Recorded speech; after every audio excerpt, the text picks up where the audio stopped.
హల్లెలూయా. యెహోవా యందు భయము భక్తి కలిగి ఆయన త్రోవల యందు నడిచిన వారందరూ కూడా ధన్యులుగా దేవుడు దీవించబోతున్నాడు. ఏమి ధన్యత అంటే, నిశ్చయముగా నీవు నీ చేతుల కష్టార్జితమును అనుభవించదవు. అనగా నువ్వు కష్టపడి సంపాదిస్తున్న సంపాదన ఈ దినాల్లో సిలి సంచులో వేసినట్టుగా అయిపోతుందా?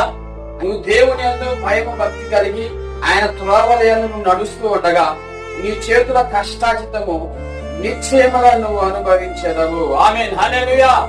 కనుక ఈ లేఖనముల గురించి సొలొమోను మాట్లాడుతూ ఉన్నాడు. నీవు ధన్యుడవు, నీకు మేలు కలుగునని చెప్పి లేఖనం సాగిస్తున్నది.